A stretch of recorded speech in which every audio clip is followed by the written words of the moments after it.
Le soleil des Caraïbes, impitoyable et doré, baignait les vastes étendues de canne à sucre de la plantation de Moreau en Martinique, où l'air dense vibrait du bourdonnement incessant des insectes et de l'écho lointain des fouets. Ce n'était pas un jour de fête, mais l'arrivée d'un nouveau contingent d'esclaves du navire négrier La Sirène, ancré dans le port de Saint-Pierre, suscitait une étrange impatience. Jean-Baptiste Moreau, imposant patriarche et seigneur des terres infinies, observait la file de corps épuisés et désorientés, fraîchement débarqués de l'enfer flottant de l'Atlantique.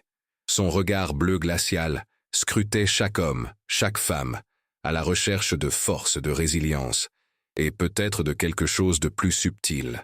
Parmi les nouveaux venus, un jeune homme à la peau d'ébène et aux yeux pétillants nommé Toussaint se distinguait, non pas par sa taille, mais par sa morgue qui, malgré le joug des chaînes et l'humiliation de la traversée, ne parvenait pas à s'éteindre. Une flamme ancienne brûlait dans son regard, un souvenir de forêt et de liberté que l'océan n'avait pu éteindre. C'était un intrus charismatique, au passé traumatique de captivité, qui se manifestait par des cicatrices sur son âme, invisibles mais profondes.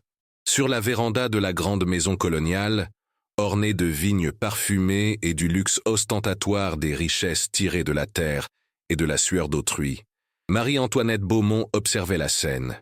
Jeune, d'une beauté éthérée, les cheveux noirs noués en un élégant chignon, elle était l'épouse de Jean-Baptiste, récemment revenu de la métropole, encore vierge, promise par un mariage arrangé qui l'avait jetée dans ce paradis cruel. Son regard, d'abord curieux, se transforma en horreur lorsque Jean-Baptiste, avec un sourire énigmatique qui n'atteignit pas ses yeux, fit un geste dans sa direction. « Mes chers », résonna la voix de Jean-Baptiste, chargée d'une fausse bienveillance qui glaça le sang de Marie-Antoinette, « pour célébrer votre arrivée et la prospérité de notre demeure, j'ai un cadeau qui symbolise la fertilité de cette terre et l'avenir de notre union. » L'air semblait se figer.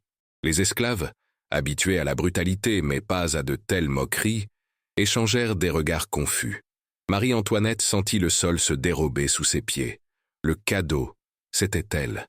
Sa virginité, son honneur, son existence même, allait être offert aux nouveaux esclaves. Une perversion inimaginable du pouvoir colonial. Un acte qui violait non seulement le code noir, mais toute décence humaine. Que cachait ce geste odieux? Quels secrets de famille se cachèrent derrière une telle dépravation? Et comment cet acte de désespoir et de cruauté allait-il changer le destin de tous sous le soleil implacable de la Martinique? Si cela a retenu votre attention, aimez et abonnez-vous pour plus d'histoires addictives. L'humiliation était un lourd manteau, plus dense que la brume matinale. Marie-Antoinette sentait le regard de Toussaint, et celui de tous les autres, peser sur elle, non pas de désir, mais d'un mélange de choc, de pitié et d'une lueur de révolte. Son cœur battait à tout rompre, une mélodie d'effroi et de dégoût. Elle était un artefact colonial, un symbole de possession, désormais propulsé dans un jeu de pouvoir qui la transcendait, un pion sur un échiquier où la vie humaine n'avait aucune valeur. Le plan de Jean-Baptiste était clair dans son esprit, briser sa volonté, la soumettre complètement et, en même temps, affirmer sa domination absolue sur tout et tous sur ces terres. La scène était un tableau vivant d'horreur et d'opulence. L'architecture coloniale, autrefois admirée pour sa beauté, ressemblait désormais à un mausolée. Les voix des surveillants, autrefois simples bruits de fond, devinrent le cœur de son cauchemar. Elle vit l'étincelle de défi dans les yeux de Toussaint, une étincelle qui promettait de futurs incendies. Lui, un homme qui avait déjà tout perdu, semblait comprendre sa perte comme personne d'autre. Était-ce le début d'un lien interdit, forgé dans les flammes de l'oppression et du scandale imminent qui menaçait le nom Moreau? L'ombre du code noir, avec ses châtiments brutaux pour toute transgression raciale ou morale, planait sur la plantation, annonçant une escalade des tensions qui semblait inévitable. Activez la cloche pour ne pas rater le prochain crochet. Le silence qui suivit la déclaration de Jean-Baptiste était plus terrifiant que n'importe quel cri. Un silence pesant, empreint de stupeur et d'une incrédulité frisant la folie. Marie-Antoinette sentit l'air se raréfier dans ses poumons, ses pieds semblant ancrés au sol poli du balcon.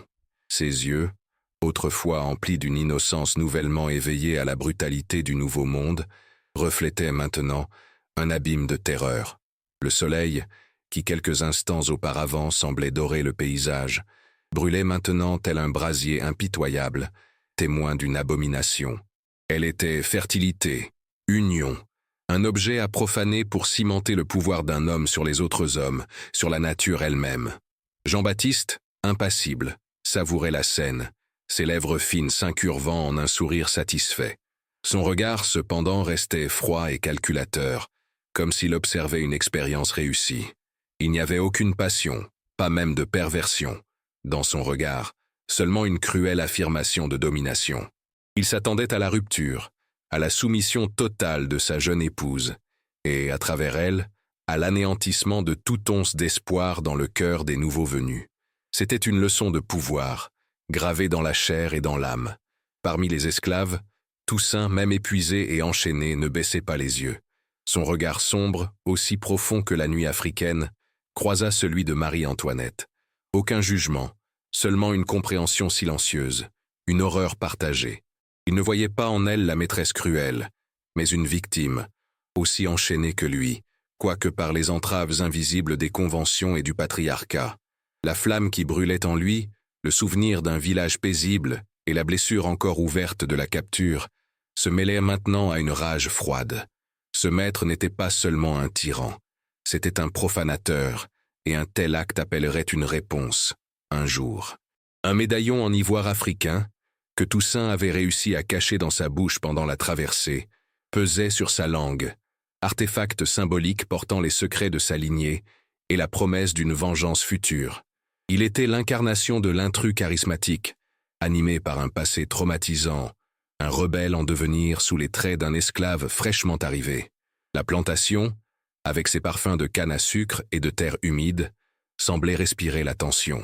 Les voix des surveillants, autrefois un murmure lointain, ressemblaient désormais à un chant funèbre. Marie-Antoinette sentit la douleur de l'humiliation se transformer en fureur glaciale. L'innocence de son arrivée en Martinique, la promesse d'une vie conjugale, tout s'écroula sous le poids de cet acte odieux. Elle n'était plus la jeune épouse de Bordeaux, mais un pion dans le jeu du pouvoir colonial, la gardienne solitaire de sa propre dignité. Que cachait ce geste odieux? Quel secret de famille se cachait derrière une telle dépravation? Et comment cet acte de désespoir et de cruauté allait-il changer le destin de chacun sous le soleil implacable de la Martinique? Si cela a retenu votre attention, aimez et abonnez-vous pour plus d'histoires addictives. Le Code noir de 1685 planait telle une ombre, promettant des châtiments brutaux pour toute transgression. Mais Jean-Baptiste semblait opérer dans un royaume au-dessus de toutes. Louis, dictant ses propres règles de barbarie. Marie-Antoinette vit l'étincelle de défi dans les yeux de Toussaint, une étincelle qui promettait de futurs incendies. Lui, un homme qui avait déjà tout perdu, semblait comprendre sa perte comme personne d'autre. Était-ce le début d'un lien interdit, forgé dans les feux de l'oppression et le scandale imminent qui menaçait le nom Moreau? L'ombre du Code noir planait sur la plantation, annonçant une escalade de tension qui semblait inévitable. Cette nuit-là, la somptueuse demeure, havre de luxe et de formalité, devint une prison dorée pour Marie-Antoinette. Les murs, autrefois ornés de fines tapisseries, semblaient désormais murmurer les sombres secrets de la famille Moreau. Elle ne pouvait pas manger, l'estomac noué par le dégoût et la peur. L'image des yeux de Toussaint, fixés sur les siens, était la seule chose qui la retenait de sombrer dans le désespoir le plus total. Il y avait une promesse silencieuse dans ce regard, une alliance tacite entre deux âmes destinées à se croiser dans les circonstances les plus cruelles. Elle se sentait comme une héritière perdue, non pas de la fortune, mais de sa propre liberté, violée avant même d'avoir pu être touchée. Jean-Baptiste, dans son bureau, feuilletait un vieux journal de bord, dont les pages jaunies étaient remplies de notes sur les expéditions d'esclaves et les profits astronomiques. Ce n'était pas un journal ordinaire. Entre les lignes, des symboles énigmatiques, peut-être ceux d'une société secrète, la carte d'un trésor caché, ou même la clé d'un secret de famille plus profond et plus troublant. Il cherchait quelque chose, une confirmation, une preuve de sa supériorité, et Marie-Antoinette n'était qu'une pièce de plus dans son puzzle complexe de pouvoir et de contrôle. L'air martiniquais, épais et humide, semblait porter les échos des bouleversements passés, murmurant un avenir de conflit et de rédemption.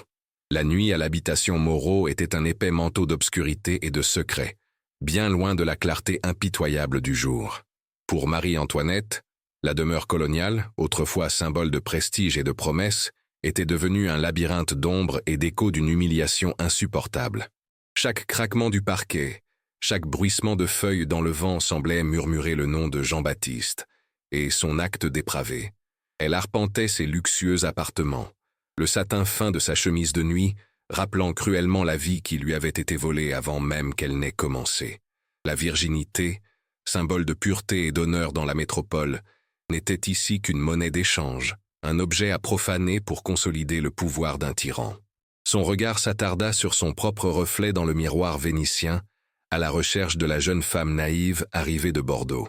À sa place, elle trouva une femme aux yeux larmoyants, mais animée d'une nouvelle et dangereuse étincelle de défi. La douleur de la vulnérabilité cédait peu à peu la place à une fureur glaciale, une détermination silencieuse à survivre, à résister, à retrouver sa dignité. Elle ne serait pas la victime passive que Jean-Baptiste avait espérée. L'image des yeux de Toussaint, qu'il avait comprise sans mots, était un faible phare dans l'obscurité de son désespoir, une alliance tacite forgée dans le feu d'une horreur partagée. Pendant ce temps, dans le quartier des esclaves, l'air était chargé d'une odeur de sueur, de terre et d'un désespoir nouveau. Toussaint, malgré l'épuisement physique de la traversée et le choc de l'arrivée, ressentait une énergie fébrile en lui. La scène sur le porche du manoir avait été un catalyseur. Il voyait la dame blanche non pas comme une oppressrice, mais comme une âme tout aussi enchaînée, quoique sous une forme différente. Le geste de Jean-Baptiste était plus que de la cruauté.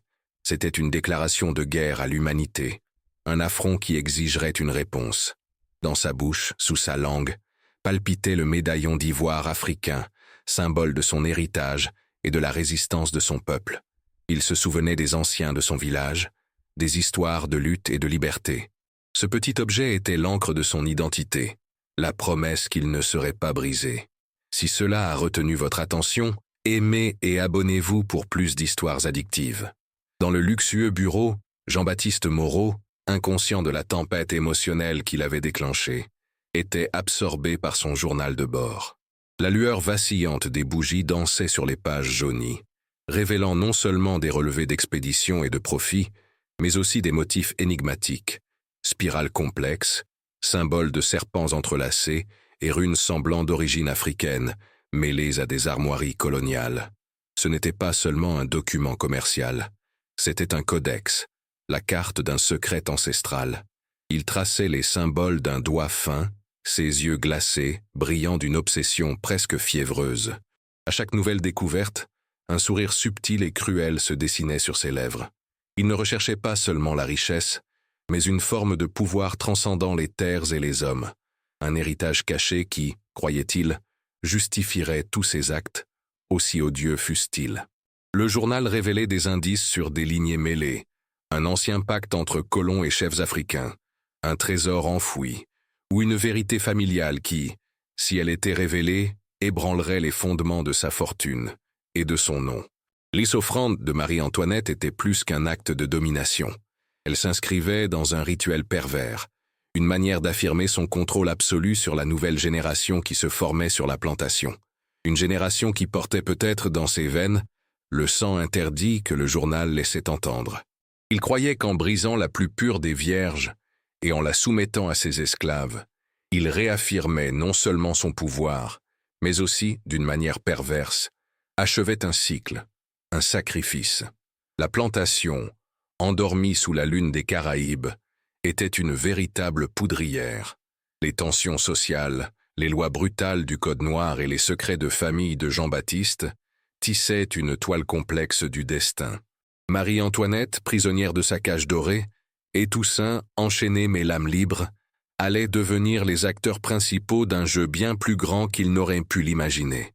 Ce médaillon d'ivoire et l'ancien journal de bord étaient les clés permettant de percer non seulement un amour interdit, mais aussi la vérité sur l'histoire secrète de la Martinique. L'air de l'île, épais et humide, semblait porter les échos des bouleversements passés, murmurant un avenir de conflit et de rédemption, où les sangs européens et africains se mêleraient dans une dangereuse danse de secrets et de liberté. Activez la cloche pour ne pas rater le prochain crochet.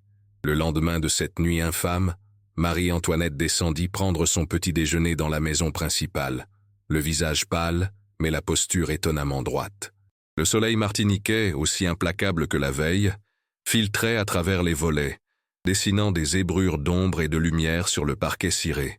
Jean-Baptiste l'attendait à table, imposant dans sa robe de soie sombre, son regard glacial la parcourant avec une possessivité qui la faisait se sentir nue sous son regard. Il parlait des vendanges imminentes, de la discipline nécessaire parmi les nouveaux venus, comme si l'odieuse déclaration de la veille n'était qu'un détail insignifiant, déjà surmonté. Mais chaque mot, prononcé avec un calme inquiétant, était un fouet invisible, chaque regard un rappel de l'horreur promise et de l'inévitable profanation. Elle remarqua les regards furtifs des domestiques, un mélange de peur, de pitié et de curiosité, sachant que le récit de son humiliation se répandait déjà comme une traînée de poudre, atteignant tous les recoins de la plantation. La grande maison, avec sa porcelaine fine et ses meubles sculptés, autrefois un refuge luxueux, lui semblait désormais le théâtre de son agonie, un théâtre de cruauté dont elle était la protagoniste involontaire, prisonnière du destin. À chaque gorgée de café amer, elle ressentait l'amertume de sa nouvelle réalité, son innocence écrasée sous le poids de la cruauté coloniale. La quête de sa dignité, réalisa-t-elle, ne serait pas un acte d'explosion, mais une résistance silencieuse, une observation attentive, une patience à trouver la faille dans l'armure de son bourreau. Elle deviendrait la gardienne solitaire de son propre destin, un héritage qu'elle devrait forger elle-même, un secret de résilience à cultiver. Pendant ce temps, dans les quartiers des esclaves, le soleil matinal filtrait à travers les fissures des murs en bois, révélant la rudesse de la nouvelle vie. Toussaint, avec d'autres hommes nouvellement arrivés, fut conduit au champ de canne à sucre, le travail dur et incessant une forme d'épuisement qui, paradoxalement, purifiait l'esprit. Chaque coup de machette sur la canne à sucre était un écho de l'injustice qui l'avait conduit sur cette terre. Chaque goutte de sueur, un serment silencieux qu'il ne serait pas brisé. Il observait la hiérarchie brutale de la plantation, les surveillants avec leurs fouets, les autres esclaves, certains déjà brisés, d'autres avec une lueur de défi cachée dans leurs yeux. Il gardait le médaillon en ivoire africain, la petite pièce sculptée, comme un secret intime, un lien avec sa terre natale et une promesse que la culture de son peuple ne serait pas effacée. Il se souvenait des rituels, des histoires de ses ancêtres qui parlaient d'un esprit indomptable, de chefs qui s'étaient soulevés contre l'oppression. Il n'était pas seulement un esclave, c'était un guerrier exilé, un observateur avisé, un homme qui savait attendre son heure. Ses yeux scrutaient le paysage, mémorisant les chemins, les points d'évasion, l'emplacement des gardes, chaque détail devenant une pièce d'un puzzle plus vaste, un plan encore indéfini mais qui commençait déjà à prendre forme dans son esprit fiévreux. Il pensa à Marie-Antoinette, la dame blanche, et à l'étrange lien qui s'était noué entre eux durant ces quelques secondes de reconnaissance mutuelle, une alliance silencieuse forgée dans une horreur partagée. Si cela a retenu votre attention, aimez et abonnez-vous pour plus d'histoires addictives. Dans le luxueux bureau, Jean-Baptiste Moreau poursuivait ses recherches, le journal de bord antique ouvert sur le bureau en acajou. La lueur vacillante des bougies dansait sur les pages jaunies, révélant non seulement les relevés d'expédition et de profit, mais aussi des motifs énigmatiques, des spirales complexes, des symboles de serpents entrelacés et des runes semblant d'origine africaine, mêlées à des armoiries coloniales. Il traçait les symboles d'un doigt fin, ses yeux glacés brillant d'une obsession presque fiévreuse. À chaque nouvelle découverte, un sourire subtil et cruel se dessinait sur ses lèvres. Il recherchait non seulement la richesse, mais une forme de pouvoir transcendant les terres et les hommes, un héritage caché qui, croyait-il, justifierait tous ses actes, aussi odieux soient-ils. Le journal révélait des indices sur des lignées mêlées, un ancien pacte entre colons et chefs africains, un trésor enfoui, ou une vérité familiale qui, si elle était révélée, ébranlerait les fondements de sa fortune et de son nom. L'église offrande de Marie-Antoinette était, dans son esprit pervers, une étape de ce rituel de pouvoir, un sacrifice ouvrant les portes d'un destin plus grand. Il était convaincu qu'en brisant la plus pure des vierges et en la soumettant à ses esclaves, il réaffirmait non seulement sa domination, mais aussi, d'une manière perverse, achevait un cycle, un sacrifice pour invoquer une ancienne bénédiction ou malédiction qui assurerait sa place dans l'histoire de l'île. La plantation, endormie sous la lune des Caraïbes, était une poudrière en attente d'une étincelle. Les tensions sociales, les lois brutales du Code noir et les secrets de famille de Jean-Baptiste tissaient une toile complexe du destin. Marie-Antoinette, prisonnière de sa cage dorée, et Toussaint, enchaîné mais l'âme libre, allaient devenir les acteurs principaux d'un jeu bien plus grand qu'ils n'auraient pu l'imaginer. Ce médaillon d'ivoire et le vieux journal de bord étaient les clés permettant de percer non seulement un amour interdit, mais aussi la vérité cachée derrière l'histoire secrète de la Martinique. L'air de l'île, épais et humide, semblait porter les échos des bouleversements passés, murmurant un avenir de conflit et de rédemption, où les sangs européens et africains se mêleraient dans une dangereuse danse de secrets et de liberté. L'ombre du Code noir planait, mais la promesse d'une vérité cachée était encore plus puissante. La nuit dans l'habitation Moreau, toile sombre parsemée d'étoiles scintillantes et bercée par le bourdonnement incessant de la nature sauvage des Caraïbes, n'apporta aucun répit à Marie-Antoinette. Dans ses appartements, le luxe autrefois réconfortant lui semblait désormais étouffant, rappel constant de sa prison dorée. Elle se déplaçait comme un fantôme, la soie de sa robe effleurant le sol, ses pensées un tourbillon de dégoût et une détermination froide et grandissante. L'humiliation promise par Jean-Baptiste, loin de la briser, avait allumé en elle une étincelle de résilience. Son regard, autrefois celui d'une jeune femme naïve, portait désormais le poids d'une sagesse amère. Elle commença à observer les détails de la maison avec une acuité nouvelle. Le motif des tapis, la disposition des meubles, les habitudes des domestiques, les ombres dansant sur les murs. Chaque recoin semblait cacher un secret, et Marie-Antoinette, la victime, se transforma peu à peu en l'enquêteuse silencieuse de son propre destin. Elle savait que la clé de sa survie ne résidait pas dans une réaction désespérée, mais dans la compréhension de l'esprit tordu de son bourreau et des véritables intentions derrière ses actions. Du côté obscur de la plantation, dans les quartiers des esclaves, Toussaint ressentit le même réveil, mais avec la fureur ancestrale d'un guerrier. Les marques de la traversée brûlaient encore sa peau, mais l'indignation infligée à Marie-Antoinette avait cimenté sa propre révolte. Le jour, sous un soleil de plomb, il travaillait dans les champs de canne à sucre, son corps robuste et athlétique coupant les tiges avec une précision mécanique, mais son esprit était ailleurs. Il observait les surveillants, le quotidien des gardes, les points faibles de la sécurité de la plantation. Il écoutait les murmures des autres esclaves, les récits des révoltes passées, les noms des chefs qui s'étaient élevés et déchus. Le médaillon d'ivoire caché sous sa langue était une amulette, un lien avec sa lignée africaine, un rappel des promesses faites à ses ancêtres. À chaque battement de son cœur, il ressentait l'urgence d'agir, non seulement pour lui-même, mais aussi pour la mémoire de son village et la dignité de tous ceux écrasés sous le joug colonial. Il n'était pas seulement un esclave, il était une graine de rébellion, plantée dans un terreau fertile d'injustice. Si cela a retenu votre attention, aimez et abonnez-vous pour plus d'histoires addictives. Pendant que la plantation dormait, Jean-Baptiste Moreau, dans son bureau, se plongeait toujours plus profondément dans les pages jaunies du journal de bord. La lueur des bougies révélait non seulement d'énigmatiques dessins de serpents entrelacés et de runes africaines, mais aussi des passages de textes en latin et en créole ancien, décrivant des rituels de purification et de offrandes, destinés à assurer la fertilité de la terre et la continuité de la lignée. Il traça du doigt un arbre généalogique complexe, jauni par les noms et les ajouts mystérieux, qui semblait relier des familles coloniales à des figures africaines, laissant entrevoir des liens de sang cachés et dangereux. Son obsession transcendait le simple profit. Il recherchait un pouvoir primordial, une validation ancestrale de sa tyrannie, persuadé que l'offrande de Marie-Antoinette était le sacrifice ultime nécessaire pour révéler un héritage caché, un héritage qui violait le Code noir de 1685 lui-même. Il ne voyait pas sa jeune épouse comme un être humain, mais comme une pièce essentielle de son jeu d'échecs cosmique, un outil pour manipuler des forces qu'il comprenait à peine. Il était convaincu que le journal était la clé d'une fortune au-delà de l'argent, une fortune qui lui donnerait un contrôle absolu sur l'île, sur la vie et la mort.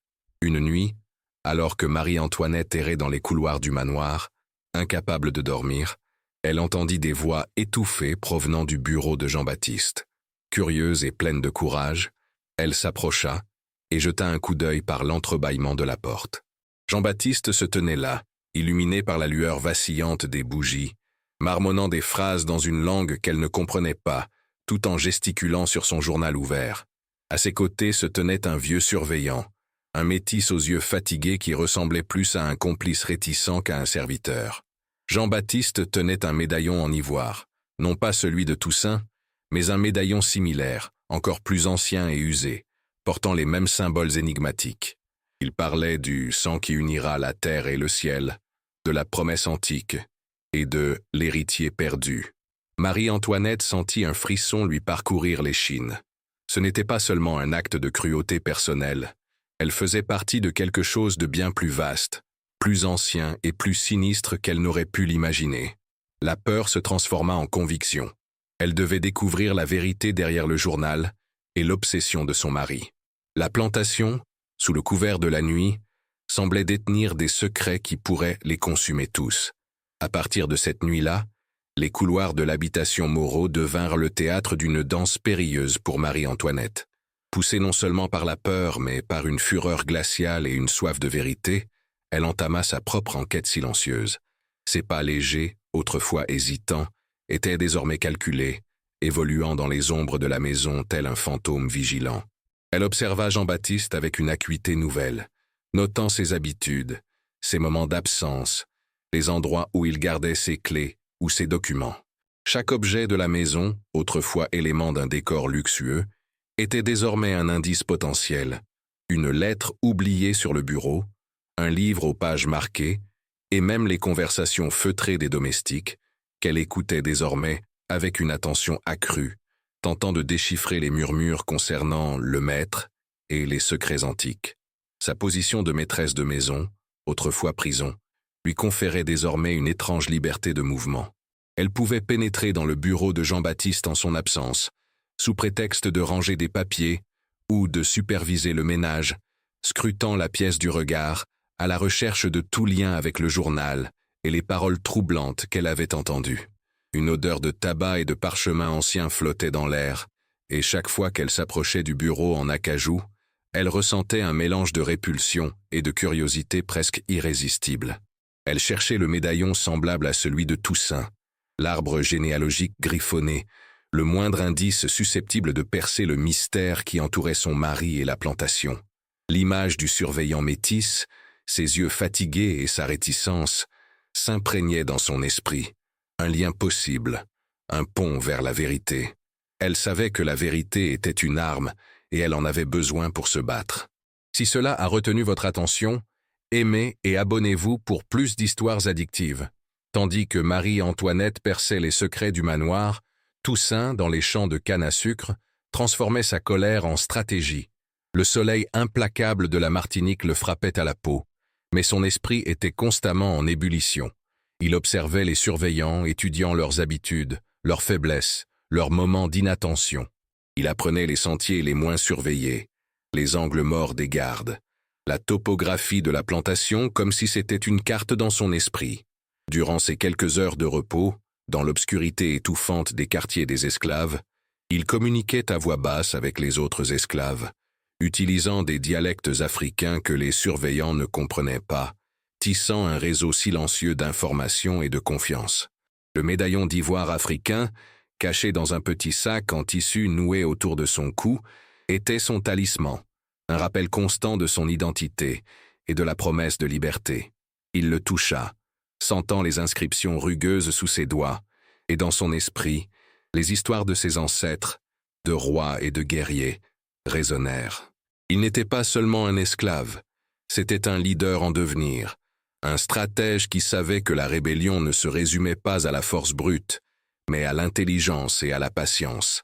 Il écoutait les récits des révoltes passées, tirant les leçons de leurs erreurs, cherchant l'étincelle qui pourrait raviver la flamme de la liberté.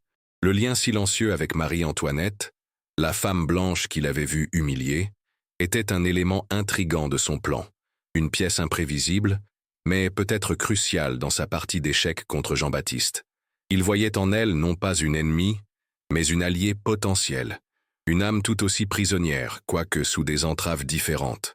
Jean-Baptiste, de son côté, s'enfonçait de plus en plus dans son obsession. Le journal de bord, devenu presque un ouvrage sacré, était ouvert sur son bureau, ses pages jaunies remplies de notes fiévreuses. Il y avait trouvé des références à une cérémonie annuelle liée à la récolte de la canne à sucre, un rituel ancien qui, croyait-il, assurerait la prospérité et la purification de la lignée Moreau. Les symboles des serpents entrelacés et des runes africaines, croyait-il, étaient la clé pour accéder à un pouvoir ancien, un héritage qui s'étendait bien au-delà de l'argent et de la terre. Le offrande de Marie-Antoinette, comprenait-il maintenant, n'était pas seulement un acte de domination, mais le sacrifice central de ce rituel, le pont entre le passé et l'avenir, le lien avec l'héritier perdu, mentionné dans le journal. Il se voyait comme le gardien d'un héritage interdit, le seul capable de comprendre et d'invoquer les forces qui gouvernaient l'île. Activer la cloche pour ne pas rater le prochain crochet. Un soir, alors que Jean-Baptiste était absent à Saint-Pierre, Marie-Antoinette saisit l'occasion. Le cœur battant, elle réussit à entrer dans le bureau, les yeux fixés sur le bureau en acajou. Le journal y était ouvert, et à côté, un petit coffret en ébène. D'une main tremblante, elle parvint à l'ouvrir, révélant non pas de l'or ni des bijoux, mais une pile de vieilles lettres, jaunies par le temps, et un second médaillon en ivoire, identique à celui que Jean-Baptiste tenait le soir de sa confession, mais portant une inscription supplémentaire, M.A.B. 1750. La date était antérieure de plusieurs décennies. Parmi les lettres, une en particulier attira son attention, écrite dans un français élégant et portant un sceau familier. « À mon fils bien-aimé, Jean-Baptiste ». L'écriture était celle de la mère de Jean-Baptiste, et les premiers mots la figèrent. « Le secret de votre sœur, Marie-Antoinette, doit être gardé à tout prix. Son sang, mêlé, est la clé de la promesse et de la malédiction. » Marie-Antoinette ressentit un frisson d'effroi et une révélation choquante. Elle n'était pas la première Marie-Antoinette à être instrumentalisée dans un jeu de pouvoir pervers, et ce sang mêlé suggérait une violation encore plus profonde du Code noir. La vérité sur les Moreau, et peut-être son propre destin, allait être révélée. La lettre, froide et lourde dans les mains de Marie-Antoinette, était un sombre écho du passé, un cri étouffé d'une lignée marquée par le secret. Le secret de votre sœur Marie-Antoinette doit être gardé à tout prix. Son sang mêlé est la clé de la promesse et de la malédiction. Les mots dansaient devant ses yeux, révélant une vérité à la fois terrifiante et libératrice. Elle n'était pas la première Marie-Antoinette à être vouée à ce destin cruel, à être utilisée comme un pion dans un jeu de pouvoir et de rituels ancestrales. Il y en avait une autre, des décennies plus tôt, portant le même nom, dont le sang mêlé, allusion claire à l'ascendance interraciale, était au cœur de l'obsession de Jean-Baptiste. Le médaillon en ivoire portant l'inscription M.A.B. 1750 était la preuve irréfutable, un artefact reliant son présent au passé interdit de la famille Moreau. Un frisson la parcourut. L'offrande que Jean-Baptiste avait l'intention de faire n'était pas seulement un acte de cruauté personnelle, mais la répétition d'un rite macabre, une tentative d'invoquer la promesse, peut-être une richesse et un pouvoir illimités, et de conjurer la malédiction que le sang mêlé semblait porter dans sa vision déformée. L'innocence de Marie-Antoinette avait été anéantie, mais à sa place, une détermination glaciale s'était épanouie. Elle cacha le médaillon et la lettre sous sa robe, le fin tissu effleurant sa peau, rappelant constamment le poids de la vérité. Le manoir, autrefois labyrinthe de luxe et d'oppression, se révélait désormais être une archive de secrets, et elle, la dernière Marie-Antoinette, était déterminée à les percer. Sa quête n'était plus seulement celle de la survie, mais celle de la justice, de la rédemption pour toutes les Marie-Antoinette, oubliées, et les âmes réduites au silence par le Code noir. Partagez avec quelqu'un qui aime les mystères, et suivez-nous pour en savoir plus. Tandis que la maîtresse de maison dévoilait les voiles du passé, Toussaint, dans les champs de canne à sucre, sentait l'atmosphère de la plantation s'épaissir. Le rythme des fouets semblait plus pressant, les surveillants plus vigilants, et les murmures dans les quartiers des esclaves plus chargés d'appréhension. Il observait Jean-Baptiste Moreau avec une attention accrue, notant son activité fébrile, les allées et venues du vieux surveillant métis, dont le regard fatigué, réalisa-t-il, portait un lourd savoir. Toussaint intensifiait ses conversations secrètes avec les autres esclaves, tissant un réseau d'informations, cartographiant les points de résistance et les cœurs encore brûlants de la flamme de la liberté. Il pressentait l'imminence de quelque chose de grand, quelque chose qui transcendait la récolte de canne à sucre et qui était en quelque sorte lié à la grande maison et aux secrets qu'elle renfermait. Son médaillon d'ivoire, désormais un poids familier sur sa poitrine, lui rappelait sa propre lignée, ses origines guerrières et la promesse que l'oppression ne durerait pas éternellement. Jean-Baptiste, inconscient des découvertes de sa jeune épouse et des projets secrets de Toussaint, s'enfonça dans son propre abîme de folie et d'obsession. Le journal de bord était ouvert sur son bureau, ses pages jaunies désormais remplies de notes frénétiques. Il avait déchiffré d'autres symboles et expressions en créole ancien qui évoquaient un héritier de sang mêlé, lien entre le monde colonial et les anciennes divinités africaines, qui, croyait-il, lui accorderaient un pouvoir absolu sur l'île. L'offrande de Marie-Antoinette, il en était désormais fermement convaincu, était le sacrifice ultime, la clé pour invoquer cet héritage, pour purifier la lignée Moreau et assurer sa suprématie. Il voyait la récolte imminente non seulement comme un événement agricole, mais comme le moment propice au rituel, l'aboutissement de sa quête d'un héritage défiant les lois mêmes de la France et de la nature. Le vieux contremaître, un homme nommé Étienne, était son confident réticent, un lien avec le passé sombre de l'île et le seul à comprendre les nuances des anciens rituels que Jean-Baptiste essayait si désespérément de recréer. La plantation, sous le manteau de la nuit caribéenne, était un échiquier où des pièces invisibles se dirigeaient vers un affrontement inévitable. Marie-Antoinette, tenant entre ses mains la vérité du passé, Toussaint, forgeant l'avenir de la rébellion, et Jean-Baptiste, prisonnier de sa folie ancestrale.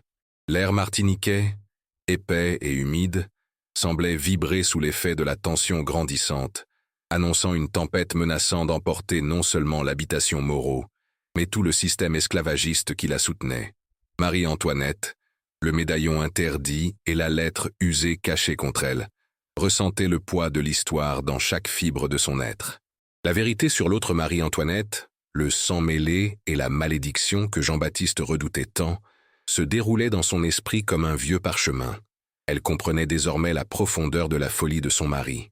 Il ne s'agissait pas seulement de cruauté, mais d'une tentative désespérée de contrôler un héritage qui le hantait, de purifier une lignée qu'il considérait comme souillée. La mention de la promesse et de la malédiction dans le journal de bord et la lettre suggérait que la richesse et le pouvoir des Moreau n'étaient pas simplement le fruit d'un travail d'esclave, mais d'un sombre pacte, peut-être même de sacrifices répétés. Le luxe de la demeure, autrefois une cage dorée, ressemblait désormais à un mausolée de secrets, chaque objet étant le témoin silencieux de générations de tromperies. Elle savait qu'elle devait agir, non seulement pour se sauver, mais pour découvrir toute la vérité et peut-être, juste peut-être, briser le cycle de terreur qui emprisonnait les femmes de sa famille et les hommes et femmes réduits en esclavage sur l'île. Ses yeux, autrefois emplis d'effroi, brillaient maintenant d'une ruse nouvelle.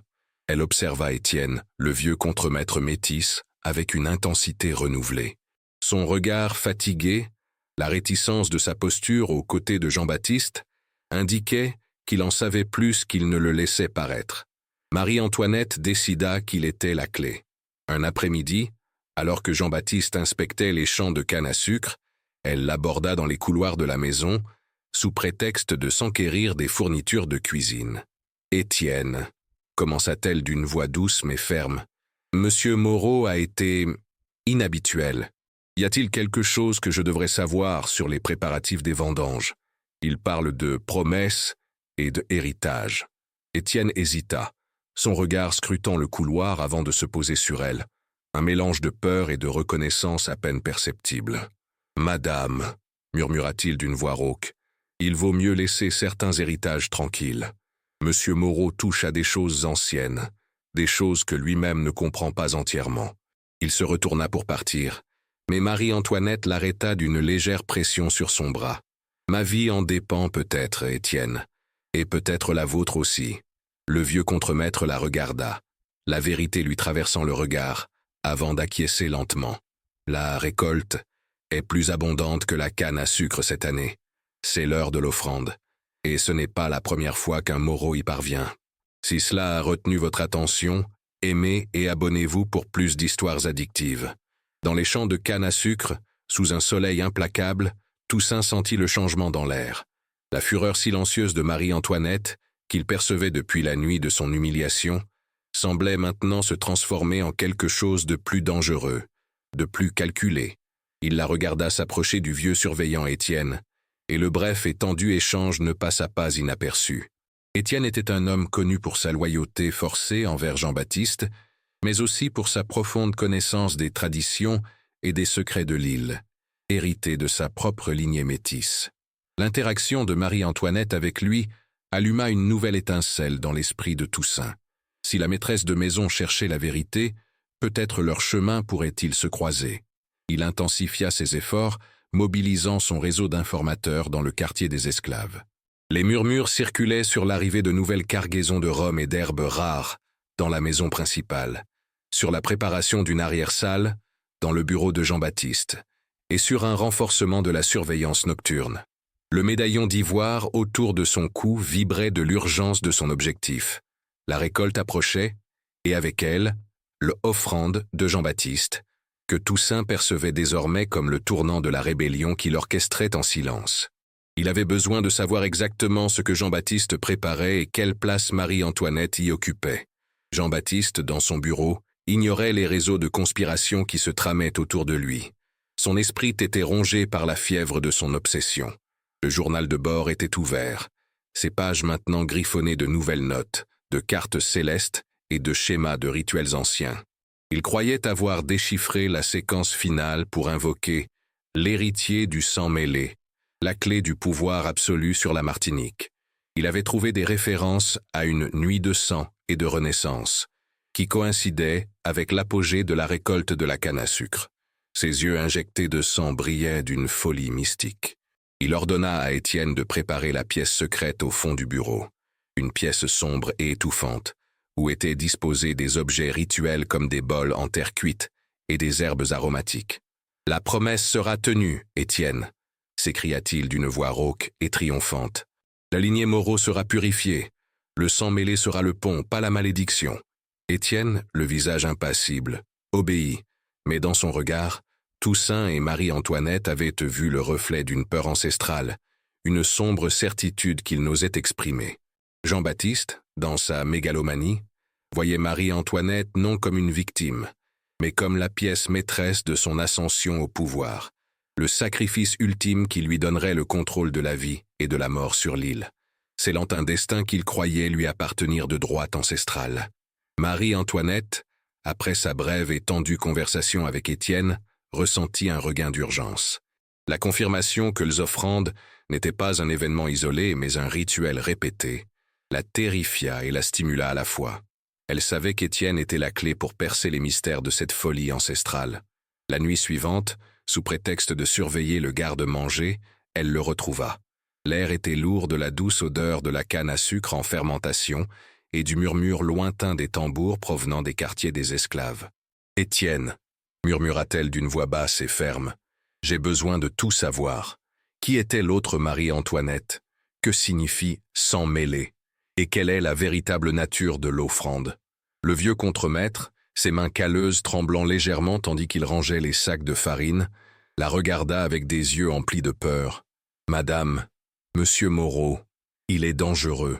Il croit que le sang de sa famille est souillé, que la fortune des Moreau a été bâtie sur un pacte avec les esprits de la terre et de la mer, et que ce pacte exige d'être renouvelé. » Il marqua une pause, déglutissant difficilement. « La première Marie-Antoinette était la sœur de votre mari, une femme belle mais rebelle. Elle tomba amoureuse d'un esclave, un métis issu d'une ancienne lignée de chefs africains. Jean-Baptiste, ou plutôt son père, Jean-Baptiste Seigneur, ne supporta pas ce déshonneur. Son fils, le héritier de sang mêlé, fut caché, mais pas avant que l'offrande ne soit faite pour purifier la lignée et invoquer la promesse de prospérité. Mais la malédiction, c'est que la vérité revient toujours, et le prix du sang est payé. Étienne désigna une vieille boîte en bois cachée sous une étagère poussiéreuse. « Voilà, madame, le journal de la première Marie-Antoinette. Elle a tout écrit, et le père de Toussaint, c'était son fils. » La révélation s'abattit sur Marie-Antoinette comme un éclair. Le père de Toussaint était le fils de la première Marie-Antoinette, l'héritier de sang mêlé. Cela signifiait que Toussaint était le petit-fils de la sœur de Jean-Baptiste, et donc le petit-neveu de son mari. Un lien de sang interdit mais indéniable reliait directement l'esclave le plus charismatique de la plantation à la lignée Moreau. L'ironie était cruelle, la tragédie profonde. Les offres de Jean-Baptiste n'étaient pas seulement un acte de domination sur elle, mais une tentative d'effacer la tâche qu'il voyait sur la famille, ignorant que Toussaint lui-même, le chef silencieux de la rébellion, était l'incarnation de cette tâche et de l'héritage qu'il cherchait si désespérément à effacer.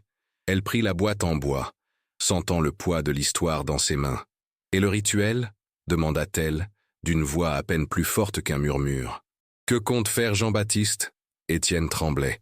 Il croit que le sacrifice d'une vierge, nommée Marie-Antoinette, est la clé pour sceller à nouveau le pacte et devenir le maître absolu de l'île et de sa fortune. Il croit que la moisson est le moment propice, la nuit de sang et de renaissance. Il veut que l'héritier perdu, le sang mêlé, soit témoin du renouvellement de la promesse, afin que le pouvoir revienne aux Moreau. Il ignore que l'héritier est juste sous son nez. Le sous-entendu était clair. Toussaint serait contraint d'assister au sacrifice de sa grand-tante par son grand-oncle, un rituel visant à détruire sa propre lignée et ses ancêtres. Marie-Antoinette sentit un frisson lui parcourir le dos. Elle n'était pas seulement une victime, elle était au cœur d'un drame familial qui traversait des générations, et Toussaint, l'homme qu'elle avait vu humilié, était le véritable héritier d'un héritage interdit. La vengeance de Jean-Baptiste contre le sang mêlé était en réalité une guerre contre son propre sang. Si cela a retenu votre attention, aimez et abonnez-vous pour plus d'histoires addictives. Tandis que Marie-Antoinette digérait les révélations bouleversantes d'Étienne Toussaint dans les champs de canne à sucre, sentit l'air s'alourdir, presque électrique. Les murmures dans les quartiers des esclaves se muèrent en murmures anxieux, et le réseau d'informations qu'il avait tissé apportait des nouvelles alarmantes. Jean-Baptiste accélérait les préparatifs pour la récolte, mais aussi pour un événement secret dans la maison principale. Les esclaves rapportèrent avoir vu le vieux contremaître, Étienne, transporter d'étranges objets dans la pièce secrète, et une odeur d'herbe brûlée persistait dans la nuit. Toussaint observa Marie-Antoinette rencontrer Étienne, et la pâleur qui suivit sur le visage de la maîtresse, la détermination dans son regard, confirmèrent que quelque chose de grave avait été révélé. Il savait qu'il devait agir, et vite. L'offre de Jean-Baptiste était non seulement une atrocité, mais une occasion déguisée, un point de rupture qui pouvait être le catalyseur d'une révolte. Il convoqua ses lieutenants les plus fidèles, des hommes et des femmes forts et intelligents, certains portant des cicatrices de fouet, d'autres le regard ardent de la liberté. Dans un dialecte africain qu'eux seuls comprenaient, il exposa son plan. « La moisson sera notre libération. Monsieur Moreau est aveuglé par ses propres démons. Nous utiliserons son offrande contre lui. La maîtresse de maison, elle n'est pas notre ennemie. Elle aussi est prisonnière. Nous devons trouver un moyen de coordonner nos pas. » Il chargea l'un de ses hommes de laisser un petit message symbolique, un médaillon en ivoire identique au sien, mais portant l'inscription d'un oiseau en vol, symbole de liberté, à un endroit que Marie-Antoinette pourrait trouver, peut-être dans le jardin, près d'une des statues. C'était un risque, mais il sentait que le sort de l'île dépendait de cette alliance improbable. Jean-Baptiste, dans son bureau, était déraisonnable. Le journal de bord, devenu son évangile, était ouvert, ses pages jaunies remplies de symboles et de diagrammes qui, selon lui, détenaient la clé du pouvoir absolu. Il avait déchiffré la nuit de sang et de renaissance, comme le moment exact du solstice d'été, qui coïncidait avec l'apogée de la récolte de la canne à sucre. Son esprit, obscurci par l'obsession, voyait des visions de puissance et de gloire, de sa lignée régnant en maître sur la Martinique. Il ordonna à Étienne avec une fureur croissante, exigeant que la pièce secrète soit préparée avec une urgence encore plus grande. Des bols d'argile remplis d'herbes fumantes, des bougies de suif fondantes et un autel rudimentaire en bois sombre et poli étaient disposés. Il récita des phrases en créole ancien, un mélange de français et de dialectes africains qu'il comprenait à peine, mais que, dans sa folie, il prenait pour de puissantes invocations. « Le sang mêlé sera le pont, Étienne. La promesse sera tenue, s'écria-t-il, les yeux injectés de sang. La malédiction sera brisée.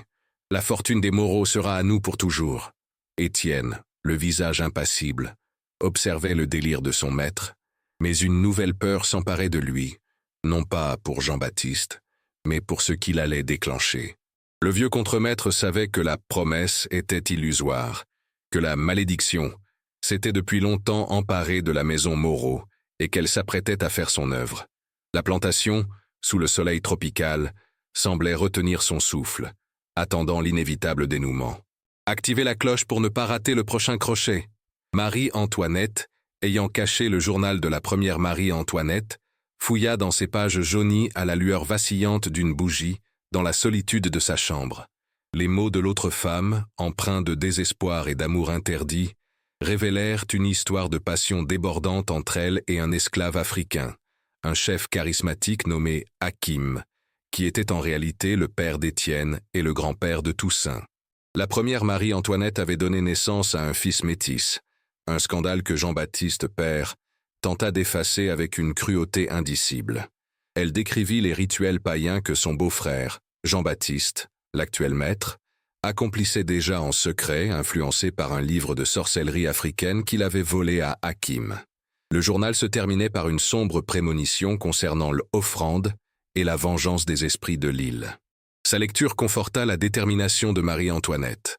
L'histoire ne parlait pas seulement d'amour interdit, mais aussi de vol de sang, d'appropriation d'un pouvoir ancestral et de perversion de rituels sacrés. La promesse de Jean-Baptiste était une imposture, et la malédiction était déjà en vigueur, rongeant l'âme de la famille Moreau de l'intérieur.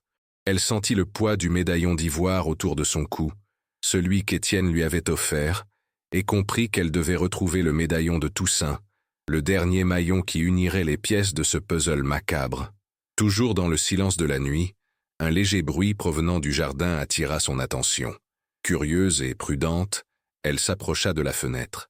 Parmi les buissons d'hibiscus, près de la statue de la Vierge Marie que Jean-Baptiste avait fait placer, elle aperçut un petit objet scintillant au clair de lune. Son cœur s'emballa. C'était un médaillon en ivoire, identique à celui qu'elle tenait, mais avec une seule inscription représentant un oiseau en vol. C'était un message de Toussaint, une reconnaissance silencieuse, un pont construit dans l'obscurité. Elle le ramassa, sentant sa texture rugueuse et la promesse implicite d'une alliance. Le temps des moissons approchait à grands pas, et avec lui, le paroxysme de la folie de Jean-Baptiste et le début de la révolte de Toussaint. Marie-Antoinette savait qu'elle devait s'allier à l'héritier esclave, non seulement pour sa propre survie, mais aussi pour démanteler l'empire de mensonges et de cruauté qui soutenait l'habitation Moreau. La Martinique était au bord de la Révolution, et elle, la dame emprisonnée, était sur le point de devenir un acteur inattendu de sa libération. Partagez avec quelqu'un qui aime les mystères, et suivez-nous pour en savoir plus. Marie-Antoinette serrait le médaillon d'ivoire dans sa main, l'oiseau en vol gravé sur sa surface froide, semblant vibrer de l'urgence d'un nouvel espoir. La révélation que Toussaint était le petit-fils de l'autre Marie-Antoinette, le véritable héritier du sang mêlé, transforma sa peur en une fureur glaciale. La folie de Jean-Baptiste n'était pas une simple aberration, mais une persécution ancestrale, une tentative d'éradiquer la lignée même qu'il cherchait ironiquement à purifier. Elle n'était pas une simple victime. Elle était la gardienne d'une vérité capable de démanteler tout l'empire de cruauté de Moreau. Le journal de la première Marie-Antoinette, toujours entre ses mains, était un témoignage muet de générations de souffrances et de sacrifices. Elle savait qu'elle devait agir, et qu'il n'y avait pas de temps à perdre. La nuit de sang et de renaissance approchait, ainsi que la moisson, et avec elle, le sacrifice que Jean-Baptiste préparait. La maîtresse de maison, jusque-là prisonnière de sa cage dorée, se remit en mouvement avec une détermination renouvelée. Elle avait besoin de communiquer avec Toussaint, d'établir une alliance qui défie toutes les lois et conventions de la Martinique coloniale. Le lendemain matin, sous prétexte d'inspecter les plantations de café, une tâche qu'elle n'avait jamais entreprise auparavant, Marie-Antoinette s'aventura hors du manoir, scrutant les champs du regard à la recherche d'une occasion. Le soleil brûlant la frappait, et l'odeur douce et écœurante de la canne à sucre coupé flottait dans l'air. Elle trouva Toussaint travaillant avec un groupe d'esclaves, son corps athlétique se mouvant avec une grâce et une force qui trahissaient la brutalité du travail. Leurs regards se croisèrent un bref instant, un éclair de reconnaissance et de compréhension mutuelle. Sans un mot, Marie-Antoinette laissa discrètement tomber une petite fleur de jasmin qu'elle avait cueillie, près de l'outil de Toussaint à son passage, un geste apparemment innocent, mais qui portait une signification cachée. Le jasmin, symbole d'amour secret et d'espoir interdit dans la culture créole. Toussaint, le médaillon d'ivoire palpitant sur sa poitrine, sentit le regard de Marie-Antoinette. La fleur de jasmin, tombée à ses pieds, était un signe qu'il comprit immédiatement. La maîtresse de maison avait accepté l'alliance. Son regard, jusque-là uniquement rivé sur la rébellion, voyait désormais une voie plus complexe, mais aussi plus puissante. Il savait que les informations qu'elle détenait sur les secrets de la famille Moreau et les rituels de Jean-Baptiste seraient cruciales pour le succès de la révolte. Cette même nuit, sous le manteau protecteur de l'obscurité, il envoya l'un de ses hommes les plus fidèles, un jeune métis silencieux nommé Cédric, déposer un message simple mais codé à Marie-Antoinette. Il s'agissait d'une petite pierre polie, gravée d'un trait indiquant une réunion secrète dans la vieille chapelle abandonnée à l'orée de la plantation, un lieu que peu osaient visiter en raison des légendes d'esprits agités. Ce serait minuit sous la nouvelle lune, lorsque l'obscurité offrirait une couverture maximale. Si cela a retenu votre attention, aimez et abonnez-vous pour plus d'histoires addictives. Tandis que l'étoile d'une alliance improbable se tissait, Jean-Baptiste, dans son bureau, sombrait dans la folie. Le journal de bord volé à Hakim et des ouvrages sur la sorcellerie africaine jonchaient son bureau, leurs pages jaunies maintenant tachées de sueur et du sang séché de ses doigts. Il récitait des phrases en créole ancien, la voix rauque et fiévreuse, convaincu d'être sur le point de percer le secret ultime pour invoquer le pouvoir des esprits de l'île. La nuit de sang et de renaissance n'était plus qu'à quelques jours, et il était obsédé par la perfection de chaque détail du rituel. Il ordonna à Étienne avec une fureur débridée, exigeant que la pièce secrète soit décorée de symboles anciens, que des herbes rares soient brûlées pour purifier l'air, et qu'un autel soit construit en bois sombre et poli, provenant d'un arbre sacré de la forêt. « La promesse sera tenue, Étienne », rugit-il, ses yeux injectés de sang brillant d'une folie mystique. « Le sang mêlé sera le sacrifice, pas la malédiction. La fortune des Moreau sera nôtre à jamais. Et l'île se pliera à notre volonté. » Étienne, le vieux contremaître, observait le délire de son maître avec une terreur grandissante. À chaque ordre, à chaque cri de Jean-Baptiste, il ressentait le poids de l'histoire et le pressentiment d'une tragédie imminente. Il savait que la promesse était une dangereuse illusion, et que la malédiction s'était depuis longtemps emparée de la maison Moreau, s'apprêtant à faire son dernier sacrifice. Son regard là, chargé de secrets accumulés depuis des générations, se fixait sur Marie-Antoinette. Il avait vu la fleur de jasmin, le bref regard échangé entre elle et Toussaint. Une étincelle d'espoir, fragile comme la flamme d'une bougie, s'alluma dans sa poitrine. Peut-être seulement la vérité et la justice finiraient-elles par triompher. Mais la plantation, sous le soleil implacable de la Martinique, semblait retenir son souffle, attendant l'inévitable dénouement qui approchait avec la rapidité d'une tempête caribéenne. Le sort de tous était entre la folie d'un homme et le courage d'une alliance secrète. L'obscurité de la nuit martiniquaise était le manteau parfait pour leur rendez-vous clandestin. Marie-Antoinette, le cœur battant comme un tambour vaudou, attendait minuit. Le journal de la première Marie-Antoinette, noué dans un foulard de soie, était caché sous son corset, son poids lui rappelant constamment la vérité qui la consumait. Le médaillon d'ivoire de Toussaint, orné de l'oiseau en vol, était dans sa main, promesse silencieuse de liberté. Chaque ombre dans les couloirs de la demeure semblait s'allonger et prendre vie, et le murmure lointain des vagues sur le rivage semblait porter les secrets de générations. Elle se glissa hors de la demeure, d'un pas léger et posé, chaque muscle tendu. L'air nocturne était chargé du parfum des fleurs tropicales et de l'âcre odeur de canne à sucre écrasée, une fragrance autrefois familière pour elle, mais désormais suffocante. Elle évitait les patrouilles nocturnes de Jean-Baptiste, qui, paranoïaque, avait intensifié sa surveillance. Dans les champs de canne à sucre, sous le ciel étoilé, Toussaint évoluait telle une ombre, guidé par la familiarité du terrain et l'urgence de son projet. Cédric, le jeune métis de confiance, était revenu avec la confirmation que la dame avait compris le message de la pierre polie. Le risque était immense, mais l'opportunité de s'associer à quelqu'un du manoir était un atout qu'il ne pouvait ignorer. Ses informateurs dans le quartier des esclaves rapportaient que Jean-Baptiste était de plus en plus isolé dans son bureau, ses cris et ses rires étranges résonnant dans la nuit, signe que la folie du maître atteignait son paroxysme. Toussaint savait que l'offre approchait, et avec elle, l'occasion de renverser la vapeur de l'oppression. Il rampa le long des sentiers étroits entre les caféiers et les bananiers, les sens en éveil. La forêt nocturne tel un labyrinthe de sons et d'ombres qu'il connaissait intimement. La vieille chapelle abandonnée, lieu oublié et chargé de légendes, était le lieu de rencontre idéal, un refuge à l'abri des regards indiscrets et de la tyrannie de Jean-Baptiste. La chapelle en ruine se dressait tel un pâle fantôme sous la nouvelle lune. Le lierre recouvrait les murs de pierre, et le toit effondré révélait une tranche de ciel nocturne. L'air intérieur était lourd d'une odeur de moisie et de terre humide, et les ombres dansaient dans la brise qui soufflait à travers les fenêtres brisées. Marie-Antoinette arriva la première, le cœur battant la chamade. Elle attendit, à fleur de peau. Quelques minutes plus tard, une ombre plus sombre se détacha de l'obscurité. C'était Toussaint. Leurs regards se croisèrent dans la pénombre. Un mélange de méfiance et d'une étrange étincelle de reconnaissance. Il n'y eut pas de mots, seulement un silence chargé de sens. Marie-Antoinette lui tendit le médaillon d'ivoire qu'il lui avait laissé, et Toussaint hocha la tête, un geste d'acceptation et de confiance. « Je sais », murmura-t-elle d'une voix à peine audible. « Je sais pour l'autre Marie-Antoinette, pour Hakim, pour Étienne, et pour toi. » Elle sortit le journal de son corset, les pages jaunies tremblant légèrement dans ses mains. Jean-Baptiste ne connaît pas la vérité. Il est aveuglé par une malédiction qu'il a lui-même créée.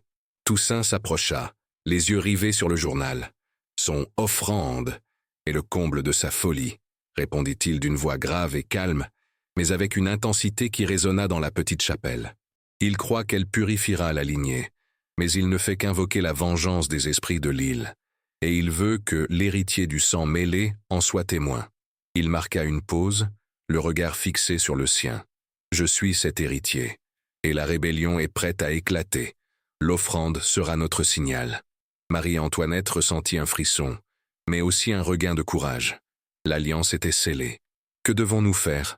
demanda-t-elle d'une voix ferme. Toussaint exposa son plan, continuer à feindre l'ignorance, observer les mouvements de Jean-Baptiste et, surtout, découvrir le moment exact et les détails du rituel. Lui, à son tour, mobiliserait ses hommes et les préparerait pour le moment de l'action. La chapelle en ruine, témoin de tant de secrets et de souffrances, abritait désormais le germe d'une révolution.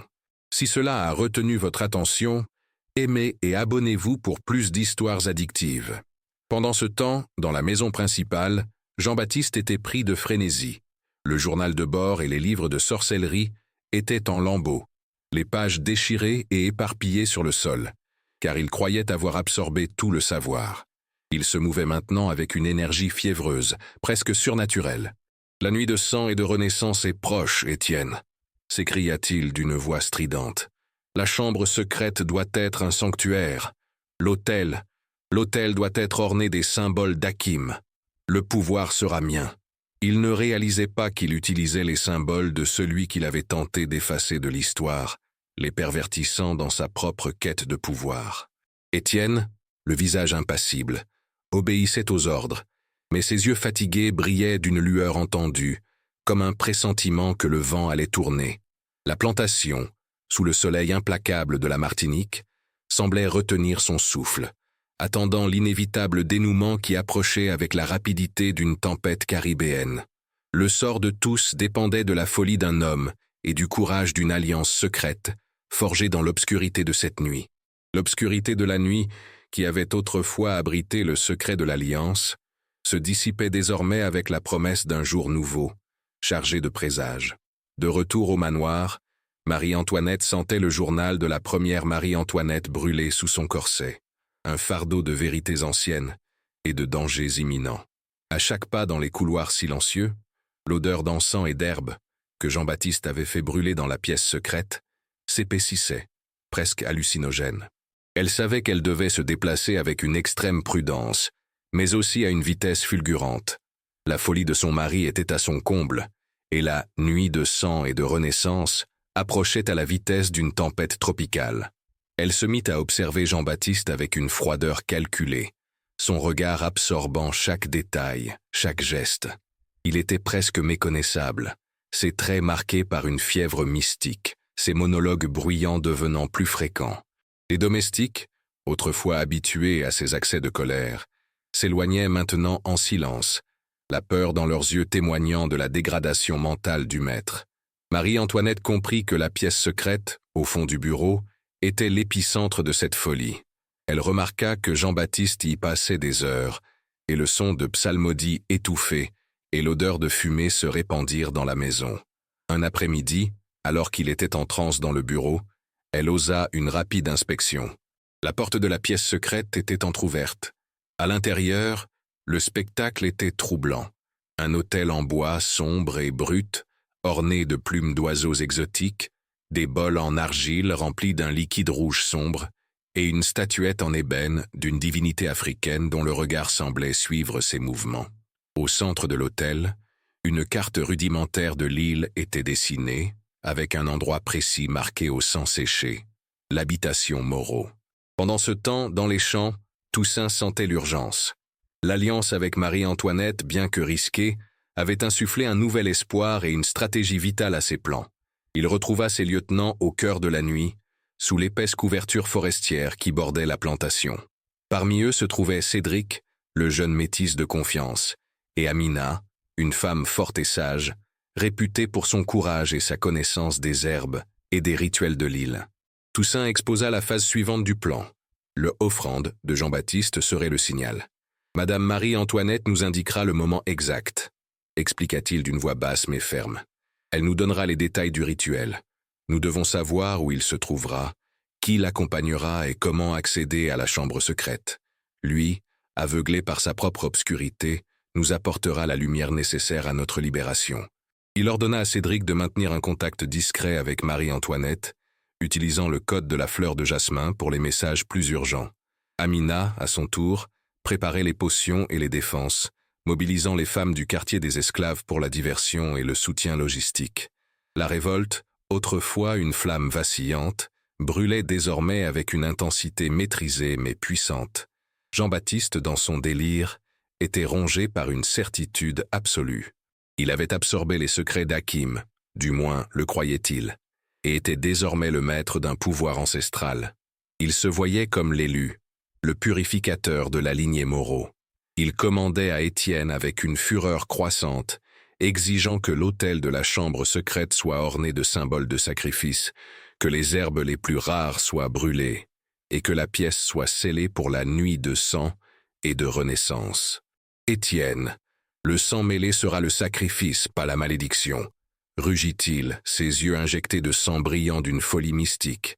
La fortune des Moreau sera nôtre à jamais, et l'île se pliera à notre volonté. Étienne, le vieux contremaître, observait le spectacle de son maître avec une terreur grandissante. Il savait que la promesse était une dangereuse illusion, et que la malédiction s'était depuis longtemps emparée de la maison Moreau. Dans leurs yeux lasses, accablés par des générations de secrets, brillait désormais une lueur d'espoir, un espoir fragile mais persistant que la vérité et la justice puissent enfin triompher. La plantation, sous le soleil implacable de la Martinique, semblait retenir son souffle, attendant l'inévitable dénouement qui approchait à la vitesse d'une tempête caribéenne. Le sort de tous était entre la folie d'un homme et le courage d'une alliance secrète, forgée dans l'obscurité et prête à émerger. Marie-Antoinette, après sa brève incursion dans la chambre secrète, sentit un frisson lui parcourir l'échine. La statuette d'Hakim, les liquides rouges, la carte de l'île, tout indiquait un rituel de possession et de sacrifice. Elle avait besoin de plus d'informations, des détails précis dont Toussaint avait besoin pour agir. Elle remarqua que Jean-Baptiste gardait un petit volume relié de cuir dans la poche intérieure de son manteau, un objet qu'il ne quittait jamais. Une nuit, alors qu'il dormait d'un sommeil lourd et fiévreux, Marie-Antoinette, le cœur serré, se glissa dans la chambre conjugale. Avec la délicatesse d'une voleuse, elle sortit le livre de son manteau. Il contenait les notes, les schémas et les dates de Jean-Baptiste. Une date précise, entourée, attira son attention. Le prochain solstice, la nuit du sang et de la Renaissance, qui n'était plus qu'à 2 jours. Et l'offrande serait faite à l'aube, dans la chambre secrète, afin que le sang du jour nouveau purifie la lignée. L'information était cruciale. Activez la cloche pour ne pas rater le prochain crochet. Marie-Antoinette, note de Jean-Baptiste en main, sentait le poids du destin. La nuit de sang et de renaissance n'était plus qu'à 2 jours, et le sacrifice aurait lieu à l'aube. Elle n'hésita pas. Sous prétexte d'inspecter les récoltes de la nuit, elle retrouva Cédric, le jeune métis de confiance de Toussaint. Dans le murmure du vent parmi les cannes et le doux parfum enivrant de la sève, elle murmura l'information cruciale, la date exacte, l'heure de l'aube et la pièce secrète où se déroulerait le rituel. Cédric, d'un hochement de tête à peine perceptible, s'éloigna comme une ombre, l'urgence dans son regard reflétant celle de Marie-Antoinette. Dans les camps, la nouvelle se répandit comme une traînée de poudre. Toussaint, le médaillon d'ivoire palpitant sur sa poitrine, reçut confirmation. Le coffre de Jean-Baptiste serait bel et bien le signal de la libération. Il rassembla ses lieutenants, dont Amina, la femme sage et courageuse, sous l'épaisse canopée d'un figuier centenaire.